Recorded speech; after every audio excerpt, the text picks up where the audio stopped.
Sir आपके जो हरीफ है नारोवाल के अंदर आसन इकबाल साहब, वो जब स्टेज पे आते हैं वो अपनी यूनिवर्सिटियाँ गिनाते हैं कि हमने यूनिवर्सिटियाँ बनाई, हमने नारोवाल को मज़ीद एक नया रुख दिया है। तो सर आपने अपने हलके के अंदर क्या डेवलपमेंट्स आपके पास? जो फतवाल इनका आबाई गांव है, उसका जो पुल और सड़क है वो इन्होंने बनाई। छोटी छोटी दाढ़ी, आप इत्तकाफ पे जाके बैठते हैं, आपको शर्म नहीं आती इतना झूठ बोलते हुए? तो कुरान पाक उठा के कसम खा लें कि ये आपने बनाया है और ये पोड आपका सही लगा हुआ है जो आपने इफ्तिताह किया है, मैं सियासत छोड़ दूंगा। जब कोई भी गवर्नमेंट के अंदर जाता है उसको तब महंगाई नज़र नहीं आती। आप भी तो इतनी देर नून लीग के अंदर रहे हैं। मैंने नून लीग छोड़ दी इस बात पे कि अगर आप महंगाई और बेरोजगारी की बात नहीं करेंगे तो मैं आपके पास नहीं हूँ। अगर इन केस आप हार जाते हैं तो आपका क्या लाहे अमल होगा? क्या वही रवायात चलेंगी दोबारा कि करप्शन हो गई है, यहाँ पे धांधली हुई है, या फिर आप बैठ जाएंगे? धांधली तो हुई है, कापियाँ पूरी पूरी डाली हैं उन्होंने, पकड़ी गई हैं। उनके ऊपर ना शनाख्ती कार्ड है, ना उनके ऊपर जो है वो अंगूठा लगा हुआ है और स्टैंप लगी हुई है प्रिसाइडिंग की। जब पुलिस उनको खुद आगे आके तो कमरे दे रही है कि भाई इधर बैठ के आप मोहरें लगा लें।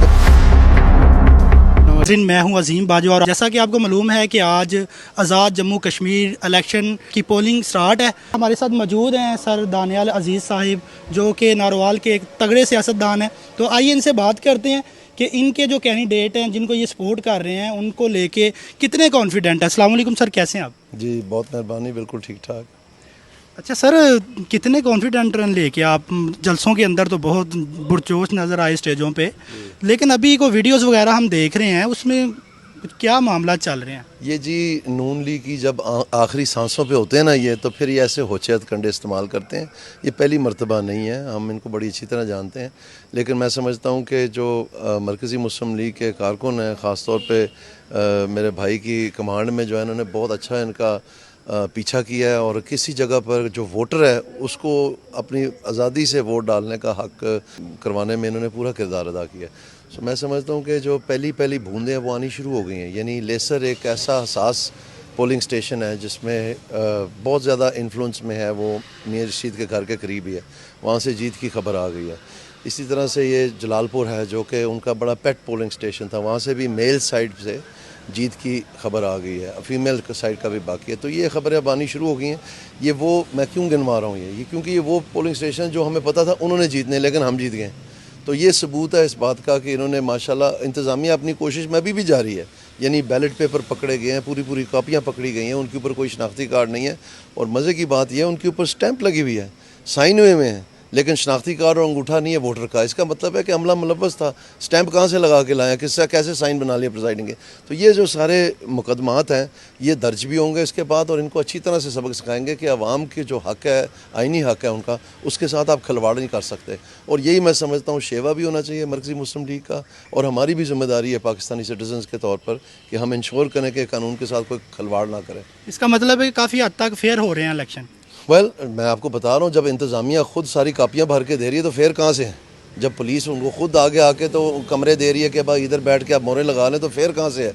लेकिन मैं जो आपको बात समझाने की कोशिश कर रहा हूँ वो ये है कि इनकी तमाम कोशिशें जो हैं गोशा होने की वजह से मरकज़ी मुस्लिम लीग के कारकुनों की, उन्होंने उसको फेल कर दिया, उनके पहिए जाम कर दिया, आप ये समझ लें। और जिधर उन्होंने कुछ करने में कामयाब भी हुए हैं वो किसी हद तक पकड़े गए हैं। अब क्या निकलता है वो बाद में पता चलेगा कि जब ये कापियाँ सारी हम रिव्यू करेंगे। अभी गिनती शुरू है तो वो फाइल, उसका काउंटर फॉइल भी देखते हैं, तो अगर उसमें सारे बगैर थंब इम्प्रेशन के, बगैर शनाख्ती कार्डों के डले हुए हैं, तो वहाँ पर जो गिनती वाले पोलिंग एजेंट हैं वो उसमें, तो वो अभी बाकी है, अभी देखते हैं, इंतज़ार करें, अभी अर्ली आवर्स है ना। अच्छा सर, अगर आप जीत जाते हैं तो आपका नेक्स्ट क्या लाहे अमल होगा? आप नारोवाल की सियासत को किस तरह उसका जो चीज़ें हैं वो चेंज करेंगे? मैं आपको ये अर्ज़ करना चाहता हूँ जी, ये जो आउट पोरिंग आप देख रहे हैं ना, यानी उभरते हुए अवाम के जज्बात जो आपने देखे हैं, ये वो 2-2.5 साल से मैं टीवी के ऊपर और मुख्तलिफ़ अंदाज में अदालतों में भी और मुख्तलिफ़ कॉर्नर मीटिंग्स करके बार एसोसिएशंस को एड्रेस किया मैंने, रहीम यार ख़ान से लेके अटक तक, करक से लेके मानसेरा तक। और उसके अलावा ये सारे जो एक मुहिम जो ही हमने की है महंगाई और बेरोज़गारी के ख़िलाफ़, तो ये जब महंगाई का भयानक शक्ल फिर से सामने आ गई, यानी जब 2 हिस्सों की महंगाई की शरह हो जाती है तो ये किसी भी मुल्क के लिए सबसे बड़ी लानत होती है, क्योंकि ये एक डाका होता है गरीब की जेब पे, इसको इन्फ्लेशन टैक्स के नाम से भी जाना जाता है। तो अभी पाकिस्तान में जैसे कि आपको मालूम है पिछले 4 महीने से ये फिर से हम 2 हिस्सों की महंगाई में चले गए हैं। अभी पहला पहाड़ जो टूटा हुआ था लोगों के ऊपर, जो बाबा कायद आज़म से पहले का जो इतनी महंगाई नहीं हुई, उसकी दाब के नीचे से निकले नहीं थे लोग, और ये नई लहर इन्होंने तैयार कर ली है। तो ये एक रिएक्शन है पब्लिक का महंगाई और बेरोज़गारी के ख़िलाफ़। और जब उन्होंने देखा कि कोई भी और जमात जो है वो ये बात नहीं करती, ये बात मैंने तसलसल से जो है 2 साल हो गए, आप कोई भी मेरी टीवी प्रोग्राम उठा के देख लें, दिन के मैं 3-4 टीवी प्रोग्राम करता हूँ, तो ये जो एक चीज़ उनके दिमाग में मैंने मेरे ख्याल में डालने से कामयाब हुआ हूँ कि आपके ख़िलाफ़ एक वार हो रहा है, क्योंकि महंगाई होती नहीं है, महंगाई की जाती है। एज एन इकोनॉमिस्ट मैं आपको बता रहा हूँ, तो अगर की जा रही है तो कोई ना कोई से मुस्तफ़ीद हो रहा है। तो गरीब का आपने बेड़ा गर्क कर दिया। आप ये देख लें कि 85% हमारा जो ईंधन है, पेट्रोल जिसको कहते हैं, वो इस्तेमाल करते हैं मोटरसाइकिल वाले, 2 व्हीलर और 3 व्हीलर, किंची वाले। अब ये वो तबका है पाकिस्तान का जो मिडिल क्लास से भी नीचे है, ठीक है, और इनके लिए वो कीमतें जो हैं कहाँ आसमान पे ले गए।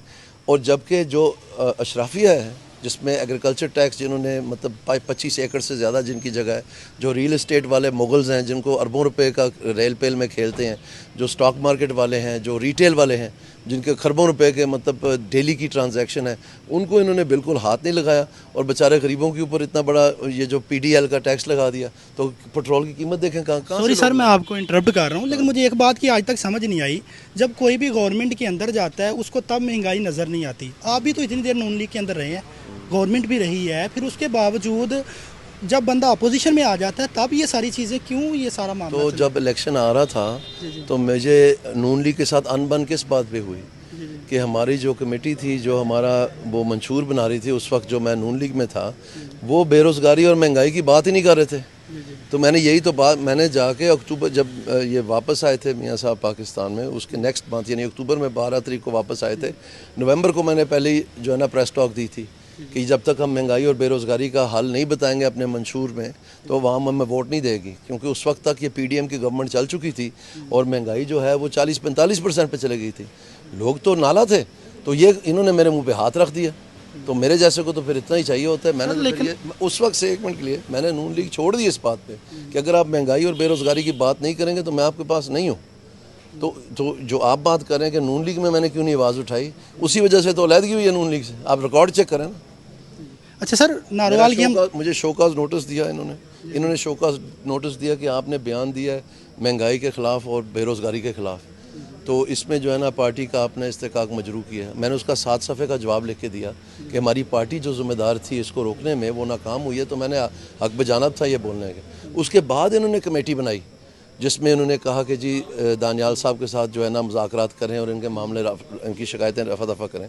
इसका मतलब ये है, 1 मिनट के लिए आपने सवाल अब दुखती रग पे उंगल रख ली ना आपने, तो इसका मतलब ये है कि मेरा जो जवाब था उनके शोकाज नोटिस का वो एक्सेप्ट किया तो कमेटी बनाई ना, नहीं तो क्यों बनानी थी। वो कहते जी ठीक है आपका जवाब हमने पढ़ लिया, नहीं एक्सेप्ट करते हम। तो मैं आपसे ये कह रहा हूँ कि मेरी सारी अनबनी जमात के साथ इस बात पर हुई थी। आज तक मैं गामजन हूँ और आप देख लें इन्होंने दूसरा इला तैयार किया। मैं इसका मतलब मैं सच्चा लड़ रहा था इनके साथ। मेरे को हेरोइन का कारोबार नहीं है, मैं कोई चीनी नहीं बेचता, ठीक है, मेरा कोई बैंक नहीं है जो मैं चला रहा हूँ। मैं एक मिडिल क्लास का आदमी, पढ़ लिख के मैं अपने वालिद साहब की जो सारी ज़िंदगी की मेहनत थी उसको मैं बरूए कार लाने की कोशिश कर रहा हूँ कि पाकिस्तान की बेहतरी हो। तो इसलिए मुझे कोई ज़रूरत नहीं है ये हमारे कुछ मकासद हैं तो हम ये सियासत करते हैं। हमें ये प्रोटेक्शन नहीं चाहिए जैसे बहुत सारे करते हैं, पहले पैसे कमा लेते हैं फिर कहते हैं अब हमें सियासत थोड़ी मिल जाए ताकि हमारा काला धन जो है ये आराम से चले, ठीक है। तो जब वो मकासद ही नहीं पूरे हो रहे तो मैंने किस लिए करनी है, मुझे शौक़ नहीं है। अच्छा सर, आपके जो हरीफ हैं नारोवाल के अंदर आसन इकबाल साहब, आप स्टेज पे भी काफ़ी गुस्से में नज़र आए चीज़ों को लेके, लेकिन वो जब स्टेज पे आते हैं वो अपनी यूनिवर्सिटियाँ गिनाते हैं कि हमने यूनिवर्सिटियाँ बनाई, हमने नारोवाल को मज़ीद एक नया रुख दिया है। तो सर आपने अपने हलके के अंदर क्या डेवलपमेंट्स आपके पास, जब वो स्टेज पे बैठ के अपनी डेवलपमेंट्स गिनाते हैं तो तब आपकी स्टेजों से अक्सर देखने को मिलता है कि वो अरस्तु और ये चीज़ें, आप अपने हलके की भी चीज़ें गिनवाएं ना उनको कि सर हमने यहाँ डेवलपमेंट्स की हैं। जी बिल्कुल, उसकी पूरी फहरिस्त है। और अगर आपने देखा हो इसी इलेक्शन में अगर इनके पास इतने ज़्यादा काम थे जो ये बता रहे हैं, तो फिर नारोवाल से आप पत्थर फेंके तो वहाँ पर बेड़ियाँ चल रही हैं। वो 100 रुपया जाने का लेते हैं, 100 रुपया आने का लेते हैं। तो जहाँ पर पुल होता था तो उसको कितने साल हो गए हैं, इतना माफ़ करना जी, इतना गारा है वहाँ पर जहाँ पे ट्रैक्टर फंस गए हैं। कंजरूर से अंदर से बाहर से कोई रास्ता नहीं है जो साबित है। तो फिर मैंने जब वहाँ जाके वीडियो बनाई, फिर मैंने जो इनका अपने गांव का जो सड़क है यानी जो फतवाल इनका आबाई गांव है उसका जो पुल और सड़क है वो इन्होंने बनाई है, वो मैंने बनाई, और इन्होंने अपना बोर्ड लगा दिया उसके ऊपर। आप लोगों को इतनी चवल मारने की ज़रूरत क्या है? आपकी छोटी छोटी दाढ़ी है, आप इत्तकाफ़ पे जाके बैठते हैं, आपको शर्म नहीं आती इतना झूठ बोलते हुए? और मैंने इनको चैलेंज किया है कि मैं, अगर आप कुरान पाक उठा के कसम खा लें कि ये आपने बनाया है और ये बोर्ड आपका सही लगा हुआ है जो आपने इफ्तिताह किया है, मैं सियासत छोड़ दूंगा। उसके बाद 3 दफ़ा स्टेज पे आए हैं, बोला तो नहीं उन्होंने। वो जो गैस लगी है तमथल में, वो इनके हल्के में भी नहीं है, इन्होंने वहाँ भी आके अपना बोर्ड लगा दिया। तो अगर इनकी इतनी तरक्की और मैं इतना कमज़ोर हूँ, मेरी इतनी नाक़िस कारकर्दगी है, तो फिर ये मेरे कामों के ऊपर क्यों? अपने बेटे को भी सिखा दिया। जो तारापुर टिब्बा से सड़क पटली जा रही है, वो लंबी सड़क है, काफ़ी महंगी थी वो, उसके ऊपर भी इन्होंने अपना बोर्ड लगा लिया। तो फिर इनको शर्म तो नहीं आती? तो ऐसे लोगों को फिर मैं क्या करूं? अगर ये झूठा प्रोपेगेंडा आपने भी सुन के, मतलब वो कहते हैं ना 21 दफ़ा अगर चीज़ रिपीट करें तो वो सच में तब्दील हो जाती है। ये सरासर झूठ है। ये जवाब देना इन तीन चीज़ों का, सारी दुनिया ने देखा है। ये कसम खा जाए ना कि इन्होंने बनाई है, जहाँ इन्होंने बोर्ड लगाया, मैं सियासत छोड़ दूंगा। सर ये जो यूनिवर्सिटीज़ वगैरह नज़र आ रही है, ये भी नहीं बनाई? ये बात नहीं, बात ये नहीं है। मैंने कोई ये दावा कर सकते हैं मैंने इनके किसी काम के ऊपर अपना बोर्ड लगाया? कह सकते हैं? नहीं कह सकते ना। अगर इन केस आप हार जाते हैं तो आपका क्या लाहे अमल होगा? क्या वही रवायात चलेंगी दोबारा कि करप्शन हो गई है, यहाँ पे धांधली हुई है, या फिर आप बैठ जाएंगे? क्या आपका लाहे अमल होगा? धांधली तो हुई है, वो तो अभी आप देख रहे हैं वीडियोस, उनके जो कापियाँ पूरी डाली हैं उन्होंने, वो पकड़ी गई हैं। उनके ऊपर ना शनाख्ती कार्ड है, ना उनके ऊपर जो है वो अंगूठा लगा हुआ है, और स्टैंप लगी हुई है प्रिसाइडिंग की, मैंने शुरू में आपको बताया। तो वो तो सारी पकड़ी गई है ना, जो पुलिस अंदर कर रही है, जहाँ पर सीक्रेट उन्होंने बैलेट छुपाए हुए थे पोलिंग के अंदर रात को जाके, वो पकड़े गए। उन्होंने जाके कमरे को ताला लगा दिया हमारे लोगों ने कि पुलिस आएगी तो ये ताला खुलेगा ताकि ये बैलेट इनके नज़र आए।